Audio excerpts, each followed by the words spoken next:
Good morning, Mo. Morning. Today we're going to do a continuation of the school security.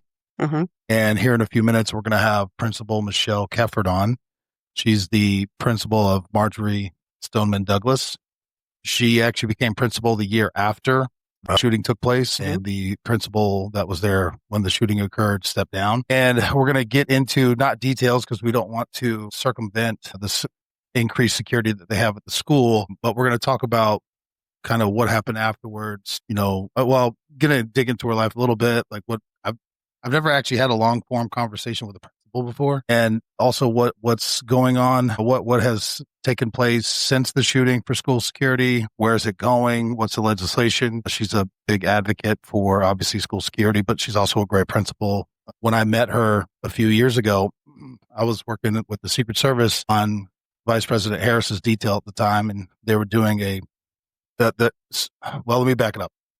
When the shooting happened, it happened in 2018.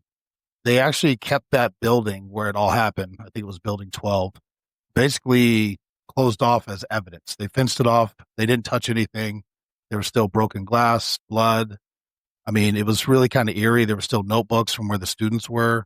I mean, they had picked up all the shell casings and all those things like that, but the scene was pretty much kept as it was, just through, they wanted to take legislators through it, Congress people, senators. I think she was the highest ranking politician to ever visit it. I don't think anyone else has seen it, but also heads of the FBI, just a bunch of different law enforcement. They wanted to show this is what happened. This is how it happened, and to increase that awareness. I won't use the name of the shooter. Everybody probably knows by now, or you can Google it if you want. But basically, it was a former student, was upset, angry at the school for whatever reason, comes walking through the parking lot, is seen by, when I say school security, it's like, like a coach or whatever, you know what I mean? Like, it's not real school security, like on a golf cart. Yeah, it's just coaches and driving around. And again, it's a very big school. It's a very big school. And so they looked like a student, it was kind of, because he was a student, right? But they didn't know, they didn't dig into, like, does he still go here? What's going on? So they don't really address it. He goes into the side door of building 12. He had a duffel bag. He starts unloading the duffel bag. One student sees him. He goes, "You need to get out of here. Bad things are about to happen." Has a rifle and loads it, has magazines. He did magazine changes throughout the course of the shooting, all that. So he goes through, it's a 3-story building. He goes through the first floor and he's shooting into the classrooms. He's just walking down the hallway, shooting into the classrooms. You can see where he shot into the classroom. It was happening very fast. The first floor, it was chaos. You could see there's just shit everywhere. And nobody really understood what was happening. Like, I think a coach tried to come in through the opposite end of the building, up through and out the hallway. The shooter killed him in the doorway. Kids were trying to pour out of the classrooms to escape. The first floor was just chaos. The second floor could hear the shots. So this is what's interesting. The second floor, they locked the doors, shut off all the lights, and everybody moved to like a corner of the room where you couldn't be seen in the doorway. So as he works his way up the stairs, I think he does a magazine change. He shoots it to the classrooms, but there was no casualties on the second floor. The third floor, at this point, the fire alarms are going off because when you're firing a rifle indoors, it's kicking up dust, it's doing all this stuff. And they're on the third floor, so they couldn't hear the sounds of the shooting. The fire alarm's going off. There's dust kicking up everywhere. They thought it was a fire. So they start pouring out into the stairwells. And as he's working up, I think he kills one student in the stairwell on his way to the third floor, gets to the third floor, kind of mass pandemonium going on. I can't remember. There was 17 overall deaths from this shooting and an additional 17 injured. But so the third floor was almost as deadly as the first floor. Now, he gets to the end of the building at the end of the hallway of this classroom. And his plan was, because you could see the bullet holes, was to set up on the third floor and shoot people as they were pouring out into the parking lot, whatever. But, and it's interesting, it wasn't bulletproof glass, but it was hurricane glass. It stopped the rounds. And I think I apologize, it was 5 or 6 rounds. And we're not going to be digging into this kind of detail with Michelle. There's no reason for it. She's been peppered about this for many years at this point. But so he just gets up and leaves. He leaves his gun. He leaves everything there. He blends it with the crowd. And I think he ends up going to like a McDonald's. Now, keep Yeah. in mind, while this is going on, at first it was a fire alarm. Then it was like, oh, he's shooting people. So it's just pandemonium, chaos, right? And the way the school's set up is right across the street is a residential neighborhood. Okay. So parents are like driving over the shrubs and stuff. Kids are running. They're pouring out into the streets. They didn't know if it was a fire. They didn't know if it was a shooting. It was just, who was doing what. I know there was a couple off duty that they were off duty. They weren't working. They were cops. They were like running with like their gun and their badge and like shorts and flip flops because they just knew something was going on. They're trying to figure it out. They're trying to set up, some sort of boundary to to figure out what the fuck is going on. On top of that, they're trying to get to the building to provide aid. So, I mean, I try to paint that picture because people hear shooting and which is a tragedy and horrific. But you're also like the hundreds of students, parents, concerned citizens. And then on top of that, you've got hundreds of cops swarming in, right? So Right. I try to paint that picture to the best of my ability because there's like, well, why did it take so long for them to, dude, they're trying to figure out what the fuck is going on. That's chaos. And then witnesses, I talked to a few of the people who were there and they were like, we had 15 different descriptions. And then a couple of people were like, I think it was this kid again, because he used to go there. He wasn't there. He wasn't a student anymore. So a lot of kids didn't know him. Right. So anyway, all that happens. It takes several hours of filtering through everything. And then keep in mind when they get there, they don't know if he's still in the building. So SWAT has to go through and they're going through methodically and they're seeing bodies and blood and injured people. And they're having to go through all three stairs. Each classroom, they have to clear each classroom, closets. I mean, it's just, I can't express to you how Chaos. methodical, tedious, and slow it felt, I'm sure. But I can imagine as a former cop, it was probably rapid fire. Like, oh my God, what's going on? You have two different perspectives though. You got the cops that are like, this is a lot, but you got parents that are anguished to figure out what's going on too. So where's my kid? Yeah. Right. And, and then I think I can't remember, it was a few adults and it was mostly students, but so you have the adults, their wives, their children, whatever, right? You have all this going on and you don't know now he's not in the building. Is he in any of the other buildings? Yeah. See what I'm saying? Like, so now they got to clear the school. Anyway, I couldn't begin to imagine. So based off that, they ended up catching them. Again, I'm not trying to relive the stories line by line and do a deep dive into the actual case itself. It's just more the concept of school security. Right. And let me just preface it saying that we are working on trying to get someone that did a deep dive with this, who is a subject matter expert, law enforcement officer about school shootings and things like that. And that'll give a little more perspective on the shooting. This just isn't the format today. Yeah, correct. Not today, not with Michelle. So that launches a million, again, I'm going to do my best. And I told Michelle, we're not the politics of it. I hate when these things become political, but the political aspect that I believe is positive was it changed legislation, funding for school security, meaning like hard barriers. So there's like chain link fences around the entire property. All this stuff costs money, right? So you got to do, and it's parents, it's like a pain in the ass because now there's only one point of entry to the school. Kids can't just walk across the street. Or, you know what I mean? Like you're funneling everybody into one point of entry. But for safety purposes, it's one of those things where when it starts, you're like, oh, that makes sense. Why haven't we always done it that way? Right. You know what I mean? Because I remember going to high school, it was trailers and modules. Kids were just funneling from all points of the school property. It's not like that anymore. The only thing that was fenced when I went to school was the student parking lot. And when I say fenced, we could go out, open the gate and leave because we had a bunch of people that were enrolled in OJT. So they had on the job training. So they'd leave and go to work and then come back. I mean, we had essentially an open campus. Yeah. Same concept, right? And especially in Florida, it's just kind of how they all used to be.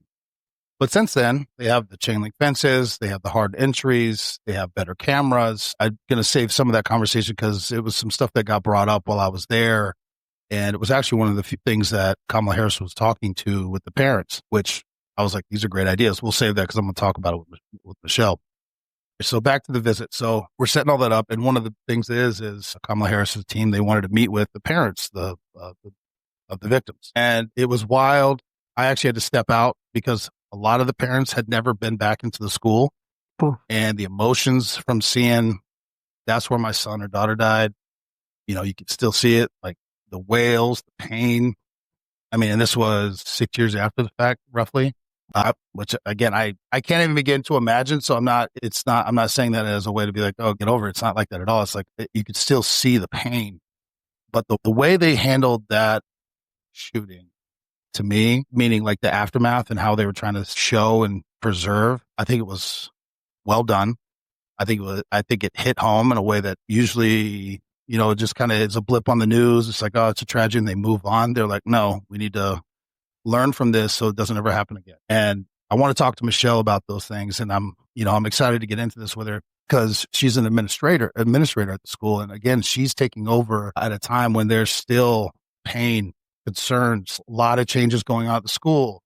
And then, not to put a price on people, but budget concerns. Because now you got to ramp up school security. You got to ramp up communication with law enforcement. You're going to have school resource officers now on campus where in years past you didn't. And you're having to deal with all that, right? On top of I'm sure the first couple of years just bombarded with what's going on. We need to see it, scheduling visits, and every politician from the vice president, on down the local school district or whatever probably wanted to go through and understand and talk to her. And so she's having to learn all that.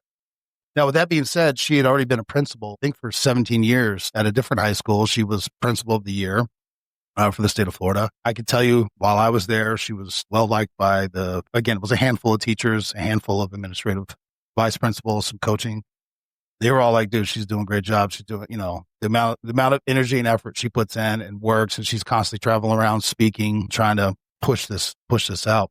So she's doing the Lord's work, as it were, to make sure school security is in the forefront of everybody's thoughts and not just a blip on the news and then move on.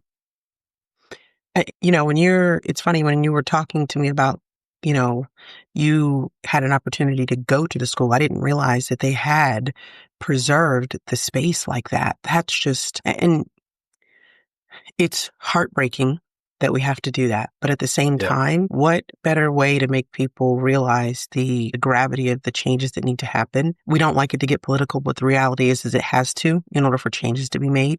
It has to become a political thing because, like you stated, it's a money thing.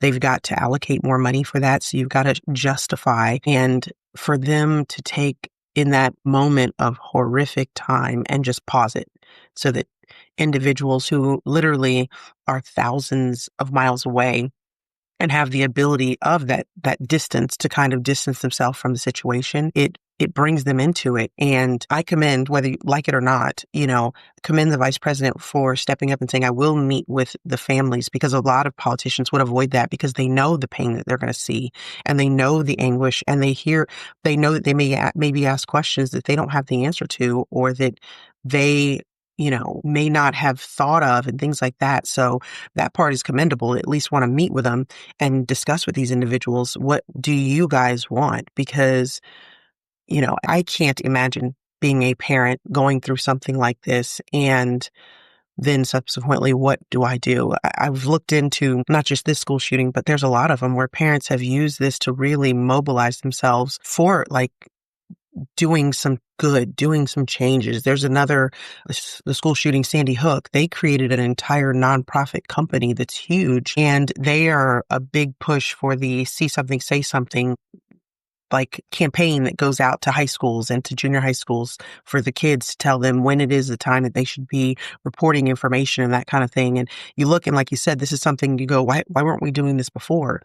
But it was born out of their awful tragedy that these parents, probably a handful of them, like 6 of them, got together and created this nonprofit. And now that's all they do is churn out videos and information and trainings for schools, students, teachers, administrators, etc., on how to ensure that you can try to make sure your school's safe. How do you identify someone who could be a potential school shooter? How do you address that individual? So it's awful that these people have been through these things, but it's great that these, in this case, Stoneman Douglas, in that case, Sandy Hook, they all are trying to do what's necessary to make those changes so that hopefully the tragedies don't happen again, because it's awful.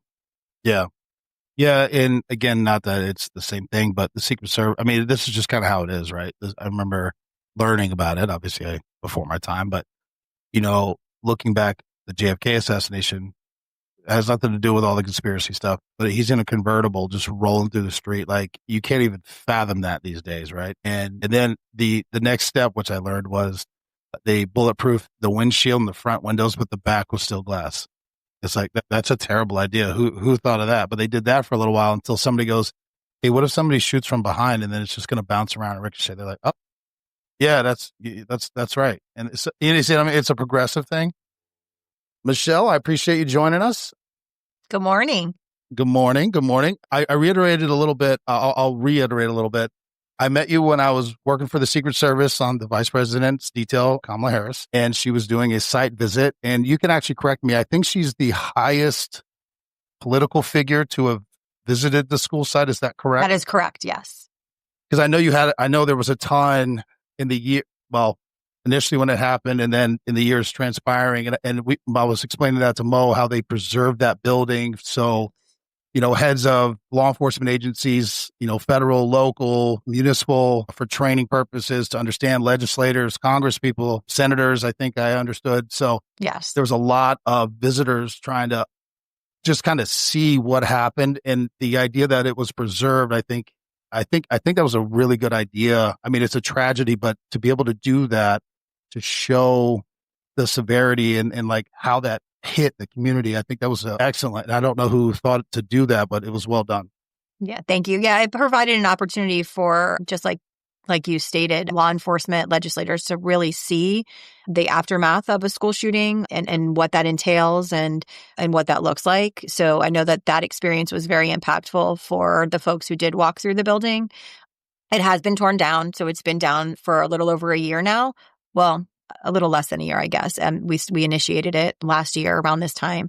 So that was part of the healing process too, having that building taken down, because for years, anybody who drove by the campus still saw that building as a reminder of, the most horrific day in the history of the school and the community. No, absolutely. Absolutely. Before we get into that, because I got you here, just a little brief summary. How'd you grow up? Where'd you grow up? Kind of in the sense of what got you into education and then eventually principal. Right. So interestingly enough, I never aspired to be a teacher or in education at all. I'm the daughter of two retired teachers, both at the elementary level, and my parents love their professions. And I can be quoted or was quoted as saying, I will never be a teacher. So my mom still laughs that that's what I used to say as a little girl. My degree is actually in biology with a minor in chemistry. I love growing up, still love science. And I actually wanted to go to veterinary school. So I graduated Florida State University, and veterinary school is actually very challenging to get into because there are so few programs in the United States. A lot of people actually go to other countries to complete most of their coursework and then come here for their residency and doing their clinical work. So when I met, the only school in Florida is University of Florida, the veterinary school, that is. So I met with the recruiters there, had some conversations. I worked at an animal hospital all through college, working with exotic animals. I've done surgery on Florida panthers, otters, you name it. Really cool stuff. Very cool. And dogs and cats and, birds, your typical household pets. But at any rate, when I met with the recruiters, they said, you know what, it's so hard to get a master's degree and then apply. And I thought, well, all I know is science. What should I get a master's degree in? And my mom, I have to credit her, she found a program advertised at her school, which was a master's in science, but with the education courses. And my mom said, why don't you give this a try? If you don't get into vet school right away, maybe you could teach biology. She said at the high school level, you love science so much, give it a try. So I did my program. I actually, interestingly enough, was placed here at Stoneman Douglas for my work in the classroom, which was required as part of the program. And I ended up falling in love with teaching the biology to high school students. And I never applied to vet school again. I was hired here right after my internship in my master's program, taught here for 6 years, only school I ever taught in. Then decided I wanted to expand my horizons and do a little more than just teach inside the classroom. And I went into administration, was an assistant principal for 6 years. And then I was hired as a principal at another school down south, Flanagan High School. And then I was there from 2011 until 2019. And at 2019, I got a knock at my door. And they said, obviously there was a shooting. We need you to help lead the recovery. I live in the city of Parkland where the school is, and I had taught here, had just been honored as Principal of the Year for the state of Florida. So kind of all of the stars aligned, and I've been here ever since. So since 2019. Now, obviously, we're cops, so we look at these situations from a cop standpoint. Right. But little funny thing, I recently started substitute teaching, so I'm having to kind of look at it from a different angle now. You're a brave woman. I think that's scarier than being on the beat as a cop. It is. I was more nervous doing that than going to calls for service. So. But when you get that call and they say, hey, we need you to lead this recovery effort, that's not something as a principal that, you train for, you take classes in. What goes through your mind? How do you prepare for that?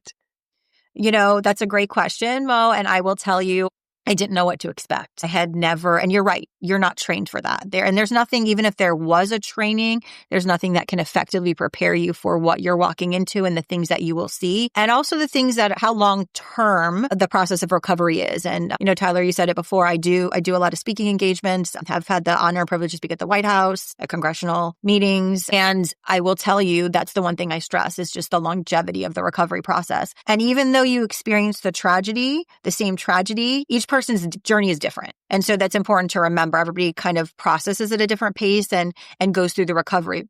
And somebody asked me, it's interesting, someone asked me the other day, they said, do you ever consider people recovered? I said, no, it's just an ongoing process. You're just in different stages of recovery. So to answer your question, Mo, I, really paired up with an amazing colleague of mine who I'm pleased to call a colleague and a friend. She's a mental health professional and serves as the victim's advocate for all of the victims' families, who unfortunately lost their lives that day. And then those families of students who were injured or even staff members who were injured. And she really helped me in terms of becoming trauma informed and trauma trained and knowing what that means. And that's another important piece. There is the mental health profession and field, but there's also the trauma piece. And even though you're a mental health professional, you may not be trained or proficient in trauma response, which is there's a whole nother element to that. So I work with her, and when I have questions, I ask. We now actually train together. We do a lot of work, collectively, because it's so critical in that recovery process that you have a two-pronged approach. You have, in reference to a school, you have a school administrator or professional who knows the inner workings of the school, the logistics, what's needed to run a school. And then you also need the mental health professional who can help balance that piece out. And we work alongside each other. And it's been such a help. For me too, as the leader, there's a lot of weight on you as the leader. And you need that support as well to effectively support others. And she's really been that for me. And when you look at it, you're having to make sure your students heal, your administrators, your teachers. That's vast because they're all going to be, like you said, it's not going to be just different levels. They have different viewpoints because just maturity levels too, when you're talking about high school students versus an adult. Absolutely. And then you have to remember too, you have kids coming in who may be siblings of somebody who is here. You have that, that added element to make sure that you're caring for them and sensitive to those emotions and those things they're going through and their families are going through. I didn't think about that, the sibling part, because Mo and I were cops together, and I know exactly what you're talking about. Even victims, like right after a horrific thing occurred, you'll see victims that are just angry, fired up, want to get the bad guy or whatever it is. Mm-hmm. And you'll see other ones that just kind of shut down. Both responses are appropriate, in my opinion. Can't tell somebody how to process that. But then to go on, it's almost generational at this point. My brother, my sister, whatever was here. Mm-hmm. And you're also having just the impact to the community. The scope is growing for me in my mind. I was kind of... Well, it's vast. It really is vast. And I think too, Tyler, to your point, when we were going through the trial and going through the building visits, there was a time when they came in and did I don't want to call it a reenactment. It wasn't a reenactment, but it was a sound reenactment as part of one of the civil suits. So we had to really think about the community at large because they did it where they were actually setting off rounds inside the building to see how far the sound permeated as part of their case. So we had to really then partner with the community and partner with our leadership in the city because we knew it was the summertime. We knew we had kids home from college who were here that day. And that would be very traumatic, depending on how far the sound would travel if they, God forbid, were in the vicinity and heard those shots. emanating from the building where they were set off, years prior. So there's that piece as well. And then there's also the added element, you look at the Florida State shooting that just took place. Yeah. We have kids who were there, who were here. So think about that. I didn't know that. Yeah. I didn't. Wow. I didn't know that. I didn't even think about that. I just re-traumatizing them over and over again. 100%. Yeah, we were saying, in fact, I just came back from DC, and we were saying in those visits, I was with some other principals who had experienced school shootings in their building, and there are many of us, but there were 3 of us in a room, and we just looked around and said, here on that day, there were about 3,300 kids. In the other principal school, there were 1,200. In the other principal school, there were 800. And you think about just in that room alone, you had over 5,000 students exposed to, a school shooting. And it's scary how frequent, these tragedies are occurring. I think it's an important point to bring up too. Like you said, you had 3,300 students at the school. They don't have to be in that building. They don't have to have been one of the students that were injured or shot. They don't even have to have seen it. But just being at that school is enough to create trauma. People don't realize that. Yeah.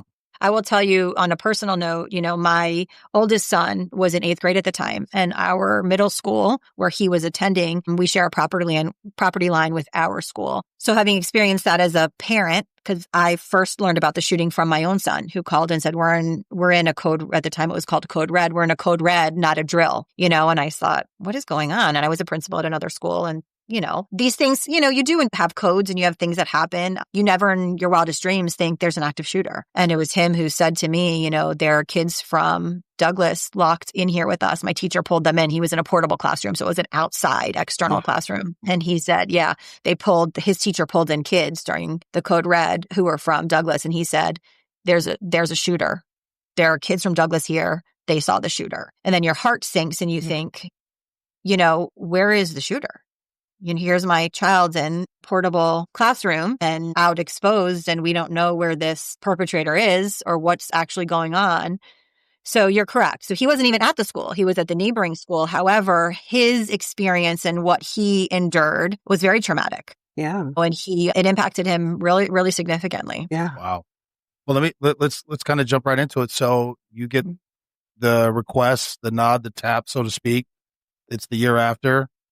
What was that like? What were some of the struggles, some of the successes? What did that look like for you? The emotions were very mixed. I was honestly very honored that, would be thought of to take on that responsibility. It was a heavy responsibility, a very heavy lift, and I knew that. So there was that piece. There was also apprehension of not knowing what to expect. You're walking into really the unknown, and it's not like I can pick up the phone and ask my friend down the street who's been a principal for a while, hey, can you help me? So there's that piece. I will tell you I'm the member of an organization called the Principal Recovery Network, which is part of NASSP, which is the National Association of Secondary School Principals. We actually reach out to people exactly in my position. And I do that now. I do that work now and say, hey, I've been there. I know what you're going through. I can help. I can listen. I can give you some suggestions. I can tell you what's worked for me through my lived experience. And that group has become a family. And that's actually who I was with in DC just a couple days ago. And we actually do advocacy work now, raise awareness, and assist others going through these types of tragedies. Because like you said, Mo, you said it perfectly, there is no formal training for this. We actually published a document called the PRN, Principal Recovery Network Guide to Recovery. It's basically a collection of our shared experiences and what has worked and things that principals can think about, not only after a tragedy, but things you can do proactively to make sure you're doing all that you can with what's in your control as far as prevention is concerned. Got it. So what was kind of like the first steps? Like you got parents, you got administrators, you got political pressure, students, first and foremost, student safety. You're trying to figure out how to deal with this issue and also make sure it doesn't happen again. What was kind of like the first, first month, I guess. I don't even know how to break it down. So it started, it was, myself and the principal who I replaced, we both told our current staff at the same time. So we had those meetings set up. He let them know he would not be returning, and I let my staff know I would not be returning, would be coming here. That was followed by a press conference. So that's pretty surreal. They said, are you ready for your press conference? I said, what press conference? And they said, you to do a press conference, because it was a very big big, it was a very widely publicized, tragedy. And so after I told my staff I had to go that day, do a press conference with all the news outlets. There's nothing like seeing your name on the ticker of CNN, Michelle Kefford to be the new principal.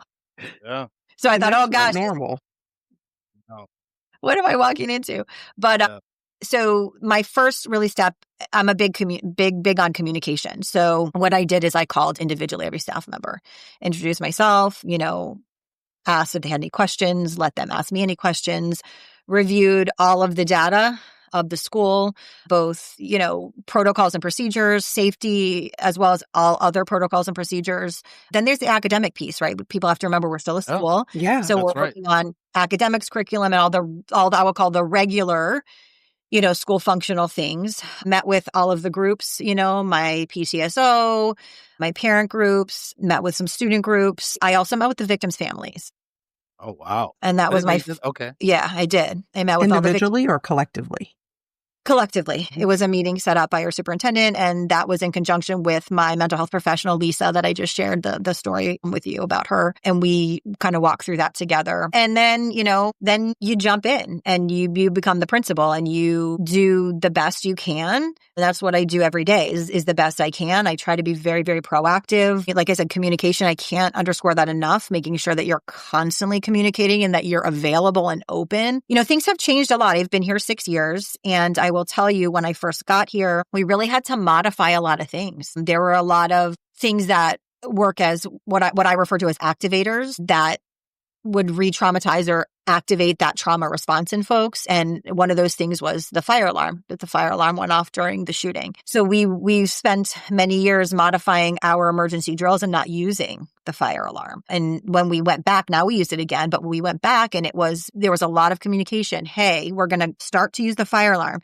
We did it with our staff with no kids in the building, just so they could acclimate themselves and understand they're going to hear the noise. So we did that, and we made sure everyone was okay with, going forward with reinstituting the fire alarm. All of my emergency drills for the lockdowns and things like that, I verbally talked my staff and my kids through it. I would be on the intercom the entire time so they could hear my voice. This is just a drill. I'm here with you. We're just practicing. We're just being prepared. So there were a lot of things that really had to be changed to kind of meet what the needs of everybody, what their needs were at that time.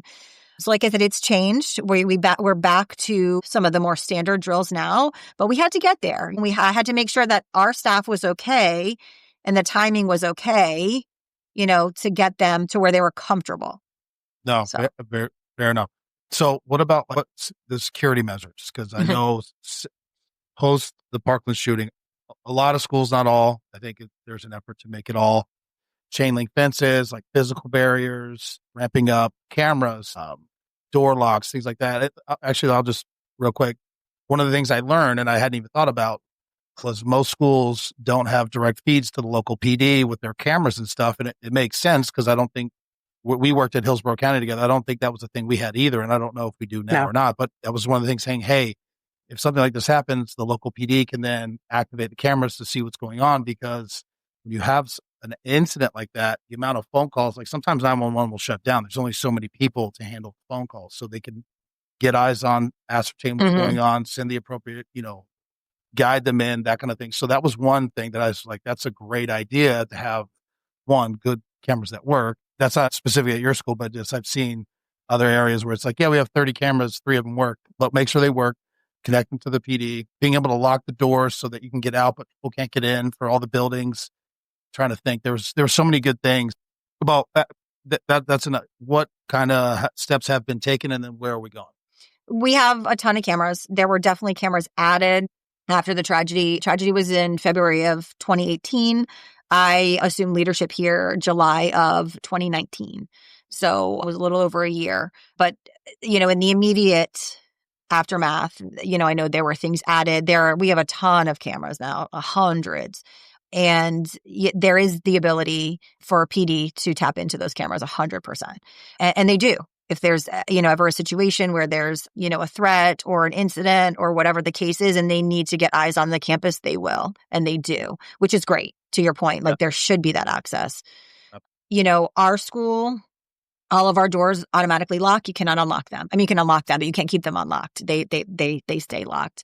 And then our whole district at the high school level instituted this school year for the first time metal detectors. So every student and every visitor who walks on campus is required to walk through a weapons detection device. So that is another element that was added, again, just this past school year. So it was a little bit. We did have handheld wands prior to that we utilized, but those were not used every day. They would do, random sampling. We also use those for events, after school events, and we still have those for that purpose. But yeah, things have changed. Things have definitely evolved. I would say also in terms of how many security personnel, that schools have. Are these armed security personnel or like PD? We do have both. We have armed school resource officers, and we also have security folks who are there to observe and monitor and make sure things are operating as they should. We have people at all times monitoring our cameras. So there's pretty rock solid security in terms of monitoring the facility and making sure that we identify anything that should not be going on. I can tell you on the law enforcement side, there's been a change in the way cops respond to incidents like that, active shooting, things like that.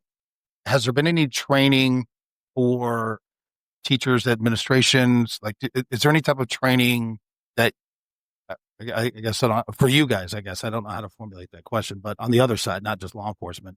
Yes, we do training every year, and then we do practices in terms of working through our emergency procedures on a monthly basis. We also intermittently throughout the year work with law enforcement to work through exercises through a tabletop platform. The other piece I think that's really great, which Florida is ahead of the curve, is we have a very comprehensive behavioral threat assessment, suicide risk assessment program. I know a lot of states don't have that. I think there are only 11, if I'm correct, that have a standard and very formatted process for that. And that's critical because you have to have a means to evaluate and act upon situations that are brought to you. And if you don't have a very clear protocol to follow, that's going to be problematic. And so for us here in Florida, we have a very, and that goes in line with training. I mean, we have that training and we go through it, and, you have to, that's monitored at the state level. You have to make sure that you show documentation you've been through that training, and the steps and the procedures. And we also have a department devoted to that who works through, and once we go through the behavior threat assessment protocol, and that team makes a determination on the level of threat that is posed by that student or that individual, that then comes to me, and I have to review it. And then I have to decide if I agree or disagree with it. I have the opportunity to agree with it, agree with what they have put in place, and or kick it back and say, we need a more thorough deep dive into this. Law enforcement is 100% involved in that process, and it's a team. So it's not just somebody sitting in a room saying, hey, I think Tyler poses this level of risk. It's a team collective effort looking at all different pieces of information. It's very, very comprehensive. After I review it, it also goes to a district department. They review it and they decide, hey, we agree, or hey, I have some additional questions. What about this? So you have multiple eyes on, these things, which is very important. And like I said, it's extraordinarily robust, comprehensive, so that we make the best determination and put the best process in place, given whatever information is in front of us. Yeah. Let me ask you a little bit on that too, because while the security things that we're talking about are great, but those are things that we have in place for if something happens. The threat assessment to me is phenomenal, because that's a precursor. Let's try to catch it before it becomes a tragedy, essentially. Is that something that you're working with legislation to make? Because you said Florida's ahead of the curve, but a lot of states don't have this. Is this something that we're working to try to bring to other states so that this can be nationwide?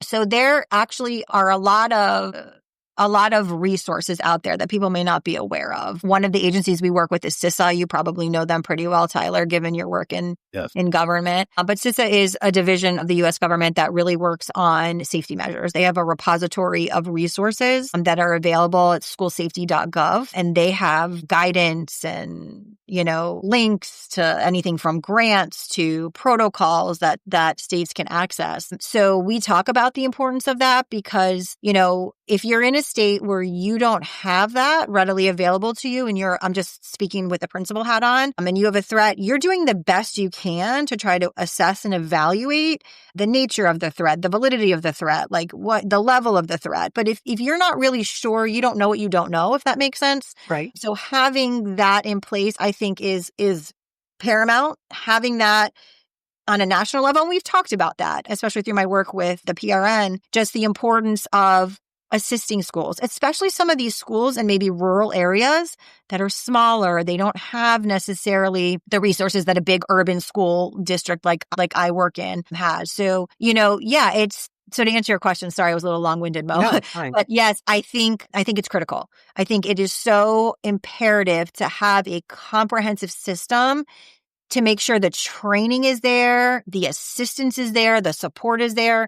And I can tell you, our district has done a phenomenal job of, it's obviously it's a state tool, but we also have district supports in place so that if principals have questions or assistant principals have questions, they have that resource there to assist them to walk through the process and identify maybe blind spots that they didn't see. So it's really, really great. Like I said, multiple eyes on that because that's a critical piece to prevention is, and I will tell you, having, being at a school where there has been a massive school violence event that resulted in unimaginable tragedy, people don't take any safety concerns lightly. So people here, if they see something, they will say something. And that's great, because I think sometimes if, people have the attitude, oh, it won't happen here, it won't happen to me, that type of thing. This city of Parkland was voted, I think, one of the safest cities to live in prior to the tragedy. I mean, just a few months prior to the tragedy. And then, it can happen anywhere. Yeah. And people need to understand that. It can happen anywhere at any time. And people have to be vigilant.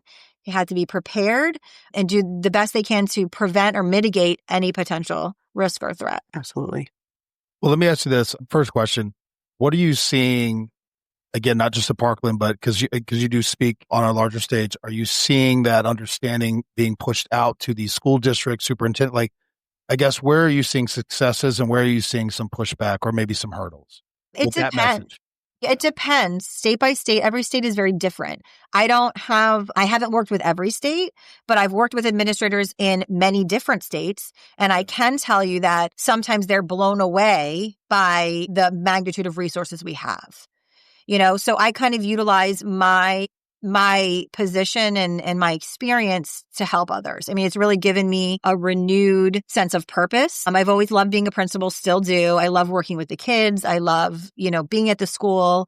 I love the energy. I love everything about it. But this piece, being able to help people, if they can learn from, what we've experienced, I'm grateful for that opportunity and that gift to be able to help. But there are so many states that just don't have the resources, they don't have the know-how. And it starts at the top, right? Because if you have somebody in upper leadership in a school district who's never experienced a tragedy, they don't know what they don't know. Like you keep saying that. Yeah. I have a colleague and friend who was a principal that did it in a school that experienced a school shooting in another state. And she actually left the principalship because basically she didn't get the support that she needed. And she was struggling herself, with that social emotional piece and, having to have identified a victim of that shooting and not, basically she was given the marching orders, go ahead and continue to lead your school. And she was like, but I don't know what to do. I don't know how to manage all of this. And it caused her to leave. And so I think, if people, there's just no formal training for this, right? Which is why we created the group we created, is to provide the support that we can and the resources that are at our disposal so we can assist others. And like I said, when there's a shooting, we convene as a committee and we reach out to that school leadership and say, hey, we're here. We're here. If you just need to talk, here's the guide to recovery. Here's some things that have worked for us. But all too often, like I said, some states, they don't have leadership who's experienced it. They didn't expect it, and they don't know how to effectively, lead the principal to school in the recovery. Let me ask you, with becoming a new principal, is there leadership training that you guys have set in place? So like being cops, if you get promoted, they put you through leadership training. And if so, do they now incorporate, even if it's just an hour, at least having a conversation about this type of situation? Because, and maybe they're not doing it everywhere, but here in the state of Florida, are they incorporating that somewhere in the leadership training for the principals and vice principals that are coming into these roles to initiate that support before it ever happens? So every district is different. There are certain things that are state run, right? Like the behavior threat assessment, suicide risk assessment protocols. However, the individual training is generally speaking run district by district. Whatever Palm Beach County does, which isn't to the north of us, is going to be different than what Broward does, different than what Miami-Dade, different than, Pinellas County, any other county in Florida. So it's really up to the district. So I can't speak globally as far as what training is provided. As part of our leadership trainings, there is not a specific school tragedy training that is provided or that I know of. And that's honestly something that I've been personally fighting for, is adding that to the education curriculum for pre-service teachers at the collegiate level, because we're in a different day and age now. We really are. And it doesn't have to be a school shooting. Right? It could be, look at California with the fires. Any kind of traumatic, tragic event. What are you doing and how well equipped are you to handle that? Yeah. Yeah. Because I'll tell you, and just keeping, school shootings in mind, but when you have things like this happen and the healing process and the recovery process is pretty similar. Regardless of, people think sometimes like there was a school shooting, but there were no casualties. It's still super traumatic for those people who experienced it. And I think sometimes that's a very big misconception of people who are not trauma trained and not trauma informed. They don't understand that. Not because they don't want to understand. They just have never been put in a place to be able to, or have to process that, or have to, work, in the confines of that type of situation. So there is not, to answer your question, there is not a training specific to that. That's why we created the Guide to Recovery, which is a great document. And actually, I will hold it up just as this is a free document, but just so I happen to have it right here because I just came back from DC. Yeah. I want to show you though, but it's available on the NASSP website. Here it is. Which, Michelle, I'll get that website from you and I'll put it in the notes so people can go to it. Yeah, there you go. This is what we created. The website is at the bottom. Or on the back, sorry. Gotcha. Perfect. So it's a great tool. And again, it was a labor of love. We all authored it together, myself and the other Principal Recovery Network principals, and whoever it can be of use to. We're happy. Please just look through it. We made it short and succinct for that purpose. It's got, 6 little elements in there of things to look for and things to do and little anecdotals. So it's just very interesting to me because as active shooters became such a big thing on the law enforcement side, we have such specific training. We rolled out, I was part of the cadre that created our first active shooter training, and we had to roll it out to every agency here. So that's the reason why I'm curious as to how it is working on that side, because it has become such a thing for us to specifically train for. And obviously we do drills. But we do that. We do a safety training, like I said, 100%. But as far as how to deal with the aftermath of sort of big tragedy, there's not really. And to me, that's the piece that you guys have the most input, is that aftermath part of it, that recovery piece, and trying to, leads me into another question, get them back to some sense of normalcy. When you were saying at the very beginning, just little nuances logistically, like we can't use our fire alarm. We have to do things different like that. Those kinds of things that maybe the book you just showed with the Principal Recovery Network created, you already have the training in place. Let's at least start equipping these people so that in the horrible event that something like this happens, they're able to kind of hit the ground running and not flounder as much. Correct. Yeah. Correct. Michelle, so again, I traveled around a bunch and I worked at a bunch of I know you did. Yes, I did, with a bunch of schools, even overseas, things like that. But I'm going to make it a statement and try to turn it into a question. It's interesting to me, again, talking to administrators, staff, again, college, high school, elementary school. It's almost like they're like, it's so sad that's happening. It shouldn't be happening. And that's about as far as it goes, as opposed to this is happening. We need to learn how to deal with this. We need to train on how to prevent it. It's, I don't want to say put their head in the sand. That's not what I'm trying to say, but it's almost like this shouldn't be happening. This is a school. This shouldn't be happening. It's like, okay, but it is. How do we prevent it? How do we address it? What do we do? if it does happen, that kind of a thing. Are you seeing any of those conversations just in your professional community? Or again, it's hard because I know in Florida, especially Parkland, you guys yes, you're full We're in, on it. You're on it. Mm-hmm. But I guess when you go and you speak out to other states or districts. So, like I said, it just kind of depends on the state or district. I had the opportunity to present, I think it was about a year ago, maybe a year and a half, at the Utah Safety Conference and School Safety Conference. And so was, people from Utah, from neighboring states that kind of came, and it was interesting. They were very kind of surprised by a lot of the things that we do. And I did that training alongside Lisa, my colleague, mental health professional, and really the training was about the model that we created, because we did create our own model that really is not implemented anywhere else that I know of, where it's school administrator and mental health professional working in tandem, and we talk about what has worked for us. And so in that training and in our sessions, we had, like I said, school staff from administrators to counselors to teachers. And it was interesting, how a lot of them didn't have, as robust protocols as we have and had not heard of functioning in the way that we function. Yeah. We came together as a necessity, but, our relationship really bloomed and blossomed into this beautiful collaboration, that is very, we're open with each other. We're vulnerable with each other. We really learn from one another. I think that's important. You have to sit here and say, hey, I've never done this before. Help me to be better.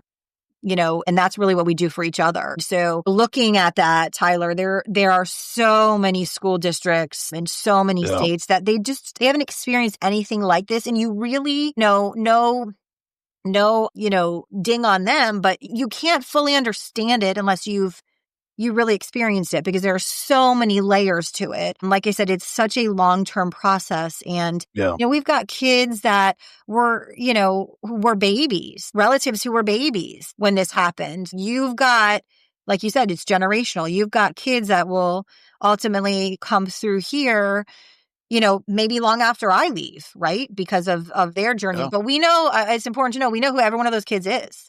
And we monitor those kids, and we work with the feeder schools also to make sure they know who those kids are.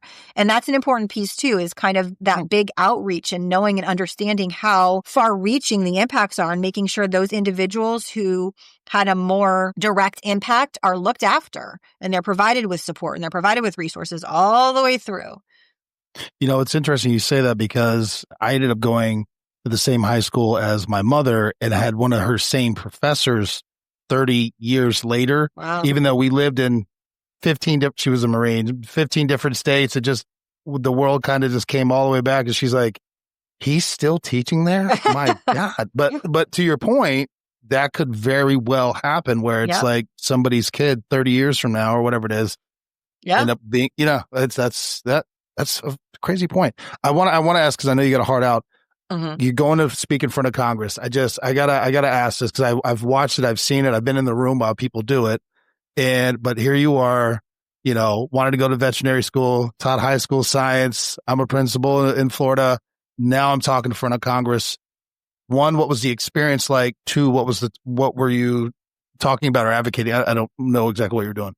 So, the experience was great. I never take those things lightly or take it for granted. I really don't. Yeah. Having the opportunity to have an audience like that, is very impactful. And just having that partnership, right, with the people who make laws, the people who, can make things happen. That piece, I'm grateful for those opportunities. I'm grateful for those experiences. Speaking at the White House was one, experience where I was just, I never thought in a million years I would ever be speaking at the White House, Yeah. But again, being very grateful for the opportunity to use my voice to make a difference and to facilitate change. So those experiences were amazing, and I don't take them lightly. I am very grateful that I'm able to provide that voice and that, that view of what happened. It's a message of advocacy. Like, what are we doing for safety measures? And that's kind of, I share my story usually first, my lived experience, both as a principal in leading a school in recovery, but also as a mom whose son called her and said, I'm scared. There's a code red and there's kids here who saw a guy with a gun. What do I do, Mom? I'm scared. And, so having, that experience both as a parent and as a principal, I try to share the emotions of that and the reality of that. We talk about advocacy. We talk about different things in legislation. One of the things I just came back from my legislative visits was talking about funding, school funding. Talking about, they're talking about cutting funding, and one of the areas of funding is Title II, and that's funding used specifically for training in schools. We need that money, and it's not just training in the new math program or the curriculum, it's training in safety. It's all of that. And a lot of people, if you're not in a school, you don't understand that piece. So it's bringing awareness to, if we make these cuts or we eliminate this funding, this is going to be the results. The other piece is Project Serve. There's a grant called the Serve Grant. And that grant is what facilitates for after tragedies and events. It could be a school shooting. It could be a natural disaster. It's money given by the federal government to schools to recover. That is what we utilize to build our wellness center, which we have still in existence on our campus. What we used to get up and running again after our tragedy. And the federal budget for that, I think, is $5 million. $5 million for every tragedy, every shooting event, that happens. It's not enough. And then if there's conversations about cutting that funding, imagine, and we talked about this. I was in the room with Kathy Gavos, who's the principal of Sandy Hook. She said, can you imagine if Sandy Hook and Stoneman Douglas occurred in the same year? The Serve Grant wouldn't be able to sustain and support both of us. No. Right? Yeah. So it's about making people aware of what these funds are actually used for and the importance of, the monies and things like that. That's just one piece of it. We also work in collaboration with, talking about mental health, the importance of mental health. It's interesting because you guys are both from law enforcement. My experience in talking to a lot of law enforcement professionals is their focus on the hardening of the schools, like the locks and the cameras and the gates and the this, but there's also a mental health piece, a behavioral threat assessment, the suicide risk assessment, identifying kids who are at risk and intervening so they don't go that route. And that's the piece we can't miss either. Correct. So it's all of those things, and it's just about bringing awareness. It's about, making people understand the reality of what this looks like so that they can, make their decisions with all of the knowledge at their disposal. Sorry, just a couple more. And Mo, I know you got one. No. Have any law enforcement agencies partnered with you on this, in this effort? Because I'm having a hard time envisioning a world where people don't want to help fund schools to keep them safe and educate our children. I understand there's pushback out there, but what you're articulating to me, I'm like, who is against that? I don't understand. But is there anyone on the law enforcement side who's working with you or speaking with you or advocating on school behalf, that type of thing? Not through these efforts. I mean, we had an amazing sergeant here who really got it. He responded 214. He's since moved. He works now at the airport, but he was phenomenal. He didn't speak with me, but we would often collaborate. We still talk and collaborate because he really gets it and wants to make a difference. But I think that would be an amazing partnership, Tyler. I really feel like having both entities at the table would make a big difference because there's, again, to your point, law enforcement, all of that. I don't. I'm not out there. But I know school operations and I know some of the stuff that can happen in schools. But how powerful is this to mesh together, right? To combat it from all fronts, because you're going to see things or foresee things that I don't, and I'm going to see things or foresee things that you don't, right? And so having that 360 view with the different viewpoints is so powerful. Michelle, I might reach out to you afterwards because Mo's on a lot of boards and does a lot of mental health stuff for law enforcement. I would love that. Honestly, I would love it. I would love it. Love it. That was one of the people we met with just recently was the new head of school safety, for the U.S. government. And we had some conversations there too, so I think bringing all parties to the table, it would be great.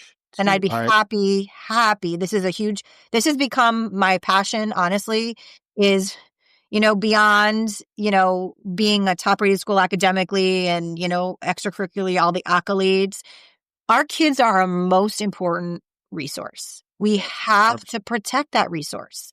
You know what I mean? It is incumbent upon us. And my job has changed as a principal. I am not just the academic leader. I have to be, the person who is all knowing about safety, about, all things. It's a very heavy job, but whatever we can do. And if I can use my platform and my voice and my experience to make things better for other kids, other teachers, schools, other states, I am beyond happy to do so. Absolutely. Mo, you got any other questions? I know Michelle's got a heart out. She's still I know. working. I'm sorry. I know I am. I know you said that you're big on communication. That was part of your thing when you came into Stoneman Douglas. And I will tell you that that probably helped so much with getting the school kind of back to where it is today, because listening to you talk and hearing, you didn't even have to tell me it was your passion, hearing the passion in you about what it is that you're doing. It's just, as somebody who did law enforcement, I am just all ears and opened up listening. So I appreciate your time and thank you for it. You guys. But yeah, reach out after. Honestly, I'd love to have some additional conversations, what we can do to partner together, because I think there really needs to be that multi-pronged approach. I've seen that tends to work. I don't want to say better, but it works. It helps. Let's just phrase it that way. It definitely helps when you can bring together different agencies with the same goal. They're like, oh shit, this is actually, okay, this is important. Yeah. I mean? Well, and I'll talk offline with you, but I want to develop a training. I do teach, train. I do train and I do teach in addition to the speaking engagements. So I've wanted to do a collaborative law enforcement, school, professional mental health. So I have a lot of ideas. So that's another conversation. But if you guys are in, I am happy. You're talking to a big advocate right there with Mo. Okay, she's Mo. Doing in Florida. So Mo, I'm an advocate. Mo? Where are you located? I'm in Pasco County, but we work in Hillsborough County. So I have connections kind of all over those places. Perfect. But I've been an adjunct instructor for years in the law enforcement world. So I love teaching. Yeah. Me too. I teach a ton of courses in this district, leadership courses that I've created. And then we've created, like I said, with my counterpart who's a mental health professional, we've created training as well that we talk about recovery. So that's awesome. And we have a big idea of mental health is so big across the board. And I'm so glad to hear you say that, because honestly, sometimes in law enforcement, like I said, it's just focused on that, the hardening. And you're like, no. There's so much more. Yes, awesome. Definitely. All right, Michelle, thank you. I'll reach out. I'll get you guys together. All righty. Thanks, Michelle. Bye-bye. What'd you think, Mo? Loved it. I so intrigued with hearing her speak. And like I said, her passion comes through. And for her to have that much passion for somebody who wasn't there the day of the tragedy, that tells you what that recovery process must have looked like, because she had to learn, how do you get this school back to a level of normalcy while creating a safer environment for your students, your teachers, just awe-inspiring. I loved it. Great conversation with her. It's hard to capture in this because I spent a week there putting it all together. You see, again, you can see all the kids. I can't remember. They didn't call her Michelle. I did, but they all knew who she was. Miss Kefford, Principal Kefford, whatever.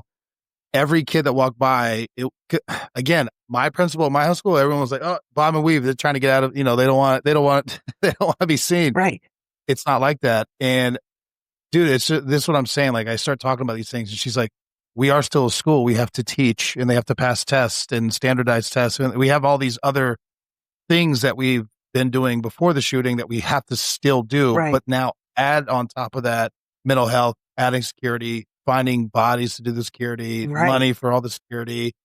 And then on top of that, and her own time pretty much, right? Because, she's a principal of the school. She's running it. Right. She then goes and speaks on behalf of not just Stoneman Douglas, but schools and you see what I'm saying? Not just that, and creates the Principal Recovery Network that puts out training and books and things and to support principals that run into this awful situation. Because the first thing I thought is, this is not you don't go to education and get a degree in education and get trained on this also. They don't teach you these things, so just awe-inspiring to watch her have to encounter a tragedy of that magnitude and what she has been able to fertilize and grow out of it.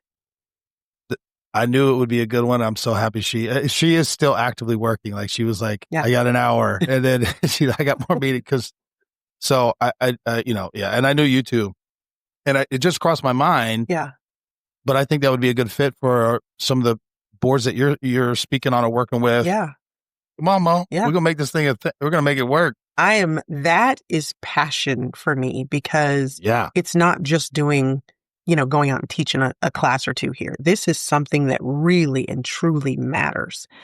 I would love to partner and teach, teachers, and then sit down and have roundtables, because, we've had the discussion, should teachers be armed? Should they be? They have a totally different mindset and viewpoint than we do. So I think I was just in awe today. Let's go.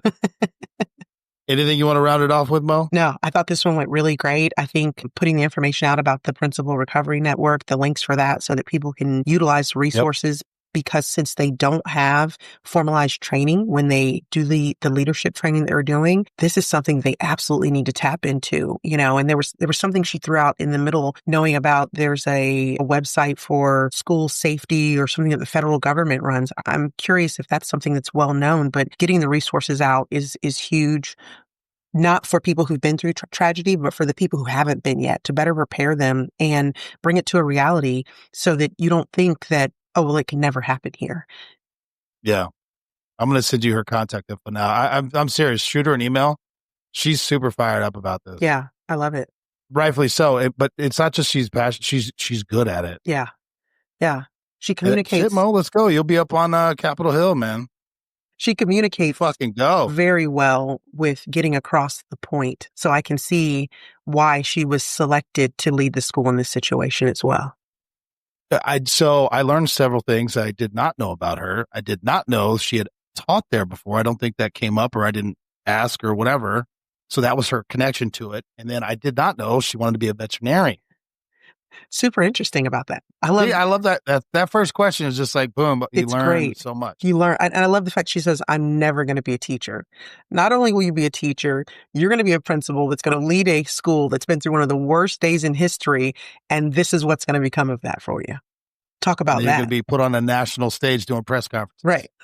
It's wild, man. That's what I'm saying. You see people that do that. It's like, they're not trained for this. They're not. There's no training in their life that said, here I am, and this is what no. These are the tales, though, from the street that people. Yeah. Wild. I love All right, it. Mo. Thank you, sir. Another good awesome one. Thank you.